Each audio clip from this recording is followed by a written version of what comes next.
Moroccan, Chama Mechtaly, who is an artist, she is an activist, she's been at the forefront of the Abraham Accords, she's a designer, she's an intersectional feminist, you'll explain to me what that is afterwards. She works with governments, with NGOs, and advises them, and I have to say, the thing that I'm most proud about is that Shama, with my other friend Tufik over there, Zacharia, they brought the first ever exhibition, mixed exhibition of Hebrew and Arabic calligraphy to Jerusalem after the Abraham Accords for the Jerusalem Biennale, and we celebrated there what unites us as people rather than what divides us, and she was the person, Shama was the person who made that possible. Chama Mechtaly.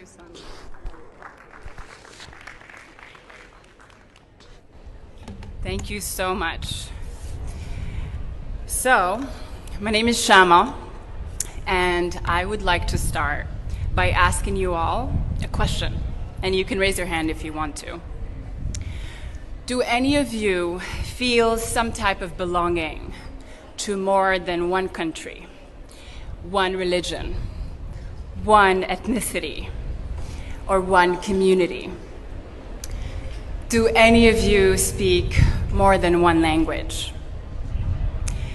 And do you feel passionate about many different things and work in a field that's not directly linked to what you studied? If you've answered yes to one or more of these, you're probably an edgewalker. Now, don't worry.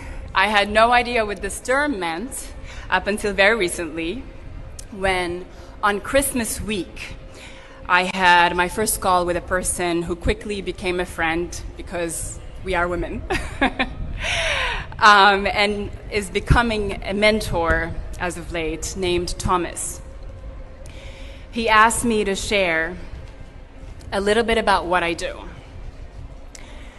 And some of us dread this question. Most people would have a simple, direct answer to that question, but the universe had other plans for me.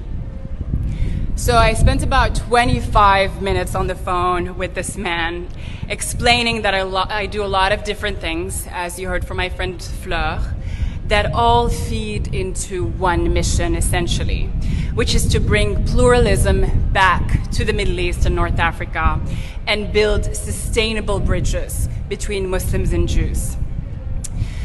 This is something that I've dedicated 15 years of my life towards, and I continue to work on today through a combination of cultural and social entrepreneurship, multidisciplinary artistic practice and advocacy, as well as diplomatic and public-private initiatives.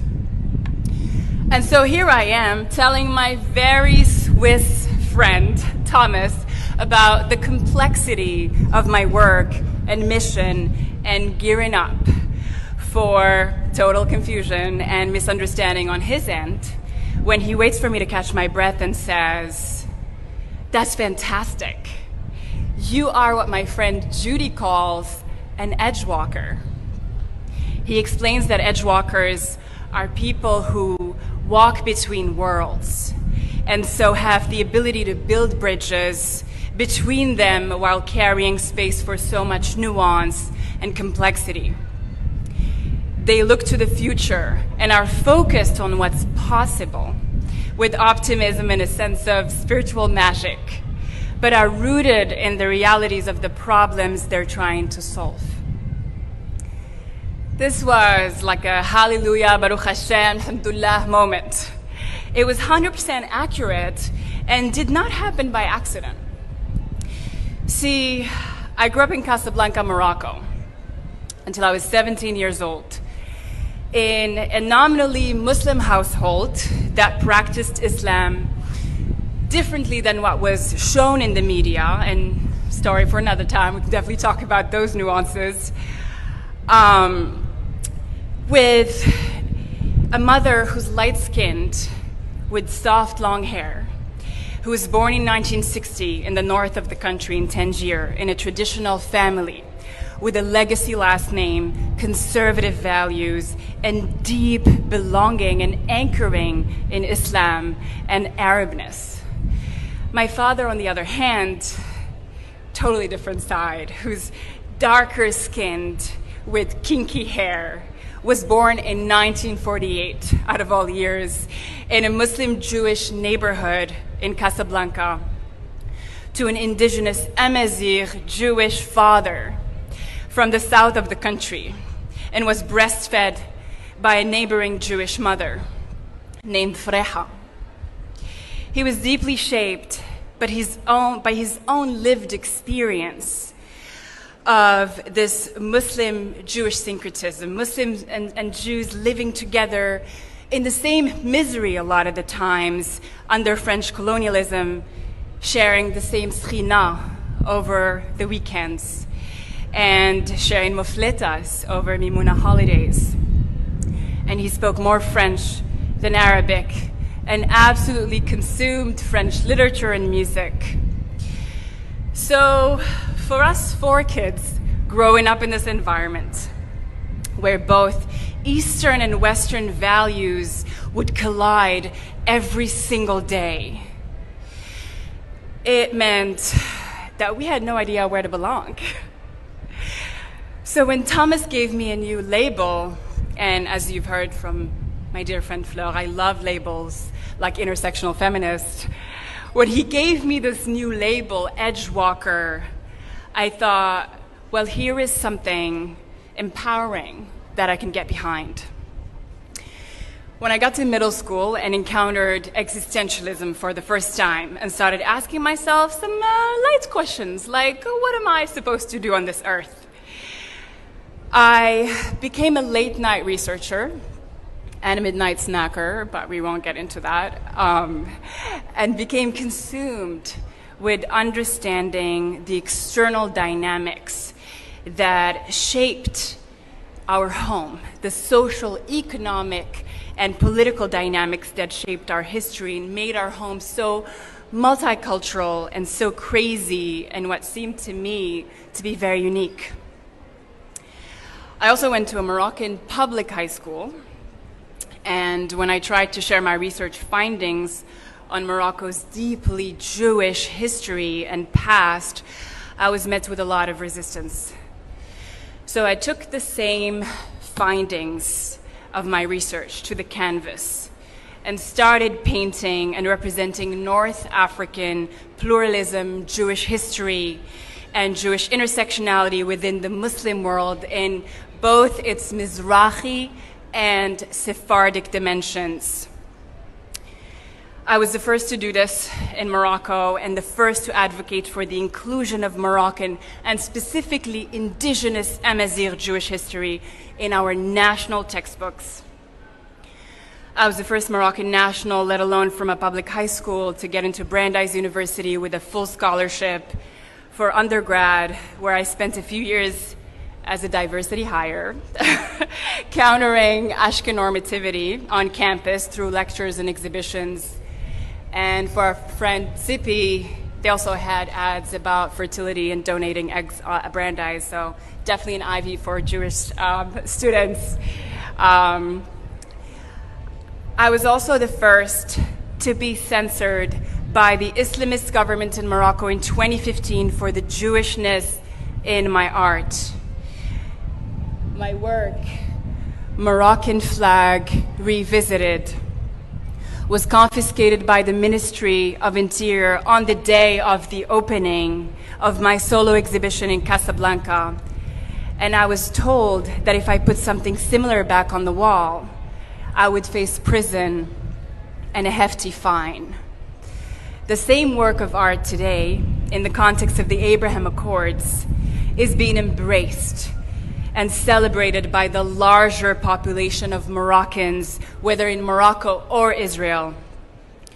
And since it's International Women's Day, I can share the news with you all here first, which is that this work is now also available on OpenSea as an NFT, a non-fungible token that I minted specifically to highlight that for the first time in history, we have access to technology that can protect artists from censorship and democratizes, I'm getting emotional about democracy, democratizes both access to art for the public as well as access to financial control and stability for artists and for women. For women artists and edge walkers, this is a game changer. People who are pushed to the margins or to the edges for the sake of our talk can be easily excluded from mainstream cultural platforms and spaces, yet art has always been a catalyst for change and creates constructive approaches to peace building. So when we pair that with technology, change and social impact can be accelerated. Last November, my friend Lenore and myself, with the help of many others, were able to put together, with the support of our dear friend Fleur and the Jerusalem municipality, the first joint Emirati-Israeli grassroots exhibition, which put together artists like Tawfiq, who's present with us today, and I urge you to speak with him afterwards, and highlighting in Jerusalem calligraphy art and the Muslim-Jewish syncretism and intimacy that shaped the evolution of both Arabic and Hebrew over the years. The exhibition brought people to tears. I gave a speech in classical Arabic, and so many people rushed to me saying they'd never thought Arabic could be so beautiful. And we called it Maktub, destiny. So His Excellency, the Bahraini ambassador, actually told me that as soon as he saw the name on the flyer and the invite, he wholeheartedly and mentally signed up to attend immediately. Because when you deeply understand our region, you know that we are destined to continue to live together, as we always have. And I believe that it is upon us, edgewalkers, third culture kids, artists, creatives, innovators, and women, to build a future of shared belonging for all the communities of the Middle East and North Africa and all its minorities. When you come into this pavilion, you inevitably see the beautiful video that highlights all the diversity that shaped Israel and enabled it to become a startup nation. I think that the secret to Israeli innovation is that this is a country made of edge walkers who had no choice but to innovate. I believe, like Morocco has been for much of our past, and the UAE is becoming today, under the incredible leadership of His Highness Mohammed bin Zayed, and Israel serve as these hubs where East and West, Eastern and Western values can be bridged, can coexist. And of course, it's very difficult to do this successfully. And from my own childhood, I can tell you that it's really messy and it comes with a lot of trauma. But at the same time, it offers us a massive window of opportunity to lead others towards accepting their own complexity, their own multitudes, and the multitudes that we find in our region. But we must address our traumas first, because if you're wired to be an edge walker, but you're traumatized, the edge is too scary of a place to linger in. So work on that first, and you're going to unleash so much power that we need to bridge the gaps of today and build a more equitable, just future for ourselves and that of our children. Thank you so much for having me. Thank you for being here. Thank you, Fleur. Thank you, Elanud. Appreciate you. And a huge shout out to Tomer. Tomer, who we drove crazy, the tech guy. We drove him crazy to put our visuals on the screen. Thank you so much, Tomer. You're the man. There you go. How could we not feel